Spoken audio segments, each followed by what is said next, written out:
हम आपको पल पल की अपडेट दे रहे हैं। यूपी के अलग अलग जिलों से हमारे साथ संवाददाता मौजूद हैं, हमारे साथ सीधे जुड़ गए हैं। भानु सिंह चंदेल ब्यूरो चीफ है उत्तर प्रदेश के, उन्नाव से जुड़ गए हैं भानु सिंह चंदेल संवाददाता। भानु, क्या वहां पर प्रशासन की तैयारियां हैं ये बताएं, क्योंकि जिस तरीके से 19 जिलों में हिंसक की खबर सामने आई थी, लगातार विपक्ष दावा कर रही है कि बीजेपी की तरफ से दबाव बनाया जा रहा है, तैयारियां बताएं भानु।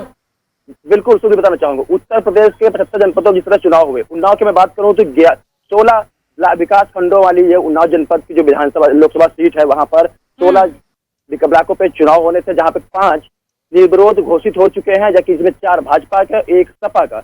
और कानून व्यवस्था की मैं बात करूं तो प्रशासन सत्ता के अनुसार सर चढ़कर यहाँ पर उनके प्रत्याशियों पर बोला है, और देखने को मिला है उन्नाव जनपद में जहाँ पर 4 प्रत्याशी निर्विरोध हुए, वहां भी पुलिस संघर्ष हुआ है, मारपीट हुई, दंगे फसाद हुए, किसी को नामांकन नहीं करने दिया, किसी को पर्चा फाड़ दिया गया। इस तरह की शिकायतें यहाँ भी मिली। विपक्ष ने बराबर आरोप भी लगाए हैं। ये हालात उन्नाव जनपद के भी है। सुरभि, भानु, आपने कहा कि कुछ लोगों के पर्चे फाड़ दिए गए, प्रत्याशियों के साथ बदसलूकी की गई, प्रशासन ने कोई कार्रवाई नहीं की, तो वो जो प्रत्याशी थे वो किस पार्टी के थे? क्या वो बीजेपी की थे या फिर समाजवादी पार्टी? जी नहीं, बिल्कुल वो ज्यादातर प्रत्याशी समाजवादी पार्टी के थे। समाजवादी पार्टी के थे, उनको नामांकन नहीं करने दिया, प्रशासन ने दबाव बनाया। आज भी ऐसे हालात है, जो कुछ प्रत्याशी निर्दलीय मैदान में उनके भी दबाव बनाया गया, पर्चा वापस लेने के लिए, या नामांकन अगर उनका हो गया तो पर्चा वापस दबाव बनाया गया, इस तरह का। लेकिन हम सबसे पहले हम बात करें उन्नाव जनपद सबसे क्रिटिकल संवेदनशील सीट माने जाने विकासखंड मियागंज, जहाँ मौजूद हूँ मैं। वहाँ पर हमारे साथ भारतीय जनता पार्टी संघ से जुड़े हुए प्रत्याशी हैं, जो कि वो भी मैदान में थे, वो टिकट मांग रहे थे, लेकिन उनको समर्थन नहीं मिला था। अभी उन्होंने अपना मतदान किया है, उनसे ही हम जानना चाहेंगे। भैया, आपका लोकमंच में स्वागत है। धन्यवाद। आप भारतीय जनता पार्टी संघ की तरफ से टिकट मांग रहे थे? जी हाँ, मांग रहे थे। तो आपको टिकट नहीं मिला? नहीं मिला। क्या कारण रहा? कारण ये ऊपर वाले जाने, हम तो भाजपा के और जनसंघ के सिपाही हैं, जो भी वहाँ से निर्देश जारी होते हैं उसका हम लोग फॉलो करते हैं उसको। तो अभी आपने मतदान किया है जी। तो मतदान किस वेज से, क्या क्या विचार रहे हैं आपके? क्या विकास है, कैसा क्या होगा? अब विकास के ऊपर मतदान किया जाता है, विचार कुछ नहीं होता है। जो विकास करेगा वो बनेगा। बिल्कुल, ये अपेक्षा हमारी भी है। जिस तरह से जनपद में संघर्ष देखने को मिला है चुनाव को लेकर के, निष्पक्ष चुनाव प्रशासन करने की बात कर रहा है, क्या निष्पक्ष चुनाव हो रहे हैं? तो मतदान की प्रक्रिया शुरू हो चुकी है। उन्नाव से हमारे साथ सीधा संवाददाता जुड़ गए हैं भानु सिंह चंदेल, बातचीत कर रहे हैं, उनसे जानने की कोशिश कर रहे हैं प्रशासन की तैयारियों के बारे में। भानु, बताएं प्रशासन की तैयारी। प्रशासन पूरी तरह से अलर्ट मोड पर है, कमर कस के मैदान में उतर चुका है। प्रत्याशी चुनाव लड़ रहे हैं, लेकिन प्रशासन भी अब पूरी तरह से शांतिपूर्ण ढंग से चुनाव कराने का प्रयास कर रहा है। शांति व सत्ता का नशा है, प्रशासन पर दबाव है, प्रेशर है, उस पर भी कि चुनाव हो, उसका पूरा यही प्रयास है कि हर तरह से चुनाव बहुत सफलतापूर्वक शांति ढंग से कराए जाएं। भानु, 11 बजे से ये चुनाव होना था, 11 बज चुके हैं, 11:20 है। क्या जो चुनाव की प्रक्रिया है वो शुरू हो चुकी है? जी बिल्कुल, मतदान की प्रक्रिया शुरू हो चुकी है। हमारे साथ में और भी लोग थे, मैंने उनसे बात भी किया जिन्होंने मतदान किया हुआ है। और मैं बता दूं, उन्नाव जनपद की 11 ब्लॉक की सीटों पर मतदान हो रहा है, जहाँ पर 26 प्रत्याशी मैदान में है। 857 जो वोटर्स हैं वो अपने 11 ब्लॉकों के अलग अलग क्षेत्रों में मतदान करेंगे और अपने नए ब्लॉकों का चयन भी करेंगे। भानु, कुल कितने सीटों पर मतदान होगा? ये 11 सीटों पर?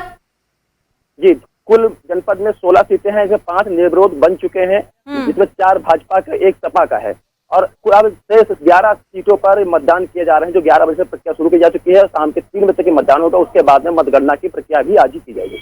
भानु, 349 सीटों पर जहां पे निर्विरोध प्रत्याशी चुन लिए गए, वहां पर 334 सीटें ऐसी है जहां पर बीजेपी के प्रत्याशियों ने जीत हासिल की है, ये दावा किया गया है। और अभी आपने बोला कि जिस 5 ब्लॉकों पर ये चुनाव हुए, वहां पर 4 तो बीजेपी के प्रत्याशी जीते हैं और 1 सपा का, यानी कि साफ है कि बीजेपी का पलड़ा भारी है इस बार।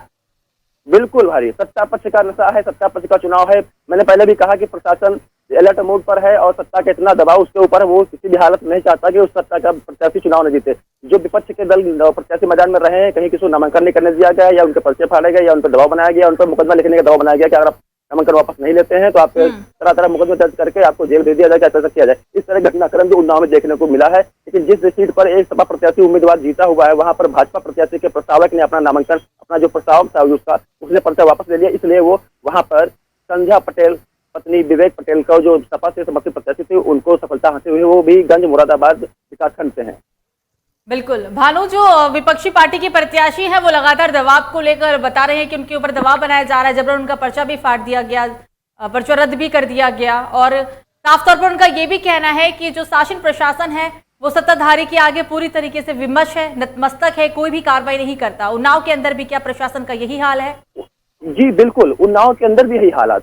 जहाँ पे मैं खड़ा हूँ विकासखंड मियागंज की सीट है, यहाँ पे भाजपा प्रत्याशी बलबीर यादव हैं और वहीं निर्दलीय प्रत्याशी भाजपा के नेता ही थे, उन्होंने धर्मेंद्र सिंह उर्फ राजू, वो भी समर्थन मांग रहे थे, उनको समर्थन में उन्होंने निर्दलीय अपना पर्चा दाखिल किया। वो पर्चा नामांकन तो उनका हो गया शांतिपूर्ण ढंग से, वहाँ पे क्योंकि प्रशासन मीडिया काफी दबाव बना, इसलिए कोई अहिंसक घटना नहीं हुई। लेकिन उसके बाद जिस तरह से उनके घर को छावनी में तब्दील कर दिया गया देवेंद्र सिंह के, क्योंकि वही सीआरपीएफ की सुरक्षा उनको मौजूद कुलदीप कांड में गवाह है पीड़िता की तरफ से, उसके बाद प्रशासन ने पूरा उनके घर को छावनी बना दिया। घर से निकलना, नजर बंद कर निकलना दुश्वार हो गया। तरह तरह से दबाव बनाए गए उनके ऊपर कि अगर ऐसा आप नहीं करते हैं तो आज नामांकन वापस नहीं लेते हैं तो आप मुकदमे लिखे जाएंगे। यहाँ तक कि उस प्रत्याशी के भाई देवेंद्र सिंह ने सत्ता पक्ष के विधायक बम्बरलाल जेवाकर पर गंभीर आरोप लगाया कि सत्ता पक्ष के विधायक के द्वारा इस तरह से बराबर प्रशासन को गुमराह, उसको अपने उस पर दबाव बना करके हमको इस तरह से परेशान किया जाए। क्योंकि विधानसभा सफीपुर में 2 विकासखंड है, सफीपुर और मियागंज। सफीपुर में निर्विरोध प्रत्याशी भाजपा घोषित हो चुका है।